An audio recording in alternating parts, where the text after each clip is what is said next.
అది వన్యప్రాణులు స్వేచ్ఛగా తిరిగే దట్టమైన అటవీ ప్రాంతం. చుట్టూ ఎత్తైన కొండలు, చూడడానికి ఎంతో ఆహ్లాదకరమైన వాతావరణం. ఇప్పుడు అక్రమార్జన కోసం ఆ అడవి స్థావరమైంది. మారుమూల గ్రామంలో ఉండే అడవి. అందుకే వారు ఇదే సేఫ్ ప్లేస్ అనుకున్నారు. పక్కా వ్యూహాన్ని అమలు చేశారు. విజయవంతంగా తమ దందా మొదలుపెట్టారు. ఇక ఆ సొమ్ముతో జేబు నింపుకుందామనుకున్నారు. తప్పు చేసి కాకిల కళ్ళ నుంచి తప్పించుకోవడం అసాధ్యం కదా. అందుకే పాపం పండి కటకటాల పాలయ్యారు. అసలు ఎవరు వారు? అడవిని ఆధారంగా చేసుకొని వారు చేస్తున్న దందా ఏంటి?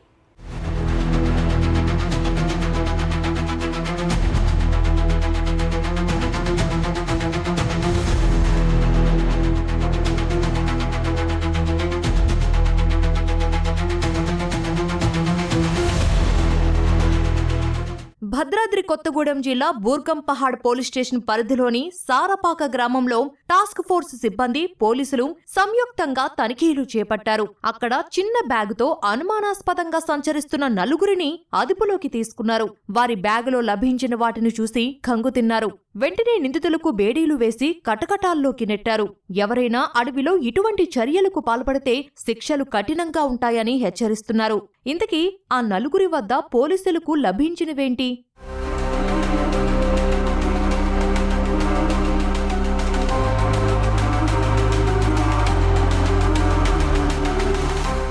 భద్రాద్రి కొత్తగూడెం జిల్లా చింతూరు మండలం గమ్మలకోట గ్రామం సమీపంలో ఓ అడవి ఉంది. అటుగా తన పొలానికి వెళ్తున్న ఓ రైతుకు చిరుతపులి కంటపడింది. వెంటనే స్నేహితులైన కొందరు వేటగాళ్లకు సమాచారమిచ్చాడు. గుంతలో పడి అరుస్తున్న చిరుతపై వారు కర్రలు, రాళ్లతో దాడి చేసి హతమార్చారు.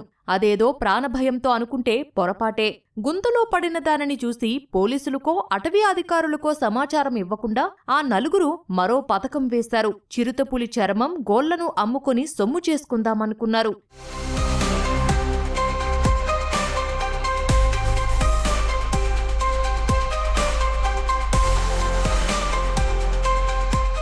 చిరుతను చంపి దాని చర్మం, గోళ్లను భద్రపరుచుకున్న నిందితులు తమ వద్ద ఉన్న పులి చర్మం, గోళ్లను అమ్మిపెట్టమంటూ సారపాకకు చెందిన చల్లా అనిల్ కుమార్ అనే వ్యక్తిని సంప్రదించారు. అనిల్ కుమార్ వారికి సహకరిస్తానని చెప్పడంతో కుంజ భద్రయ్య, కుంజ గంగరాజు, మడవి కన్నయ్య ముగ్గురు అనిల్ కుమార్ ఇంటికి వెళ్లారు. ఈ క్రమంలో చిరుతపులి చర్మాన్ని విక్రయించేందుకు ప్రయత్నిస్తున్న సమయంలో పోలీసులు వారిని అదుపులోకి తీసుకున్నారు. నిందితుల వద్ద నుంచి చిరుతపులి చర్మం, గోర్లను పోలీసులు స్వాధీనం చేసుకున్నారు.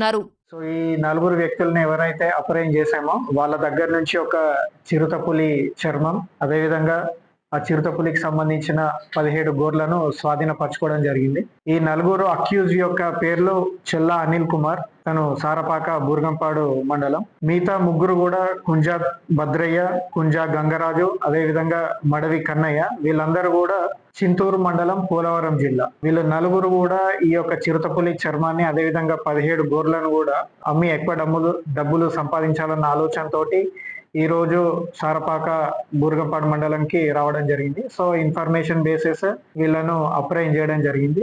సో ముఖ్యంగా కూడా వీళ్ళు ఈ చిరుతపులి చర్మం, అదేవిధంగా 17 గోర్లను చింతూరు మండలం గమ్మలకోట గ్రామంకి చెందిన ఎవరైతే ఈ కుంజ భద్రయ్య ఉన్నారో వాళ్ళ పొలాల దగ్గర ఒక గుంతలో పడిపోయిన ఈ చిరుత పులిని బాణాలతోటి, రాళ్లతోటి, అదేవిధంగా కర్రలతోటి కొట్టి చంపి ఈ చర్మాన్ని కూడా మొత్తం కూడా డ్రై చేసి ఆ గోర్లను కూడా తీసి ఎక్కువ డబ్బులకు అమ్మితే లాభం వస్తుందన్న కాన్సెప్ట్ తోటి సారపాకకు చెందిన అనిల్ తోటి వీళ్ళు కాంటాక్ట్ అయ్యి ఎక్కువ మొత్తానికి అమ్మి డబ్బు సంపాదించాలనే ఆలోచన తోటి ఇది పథకం పని ఈ రోజు ఇక్కడ మనకు దొరికిపోవడం జరిగింది. ఆ అడవిలో వన్యప్రాణుల సంచారం ఎక్కువ ఉండటంతో నిందితులు తమ దందాను దర్జాగా కొనసాగిద్దామనుకున్నారు. వారిచ్చిన సమాచారంతో అడవిలో తనిఖీ చేసిన పోలీసులకు అక్కడక్కడ గోతులు కనిపించాయి. ఇవి వన్యప్రాణులను చంపేందుకే తీసినట్లు పోలీసులు ప్రాథమికంగా నిర్ధారించారు.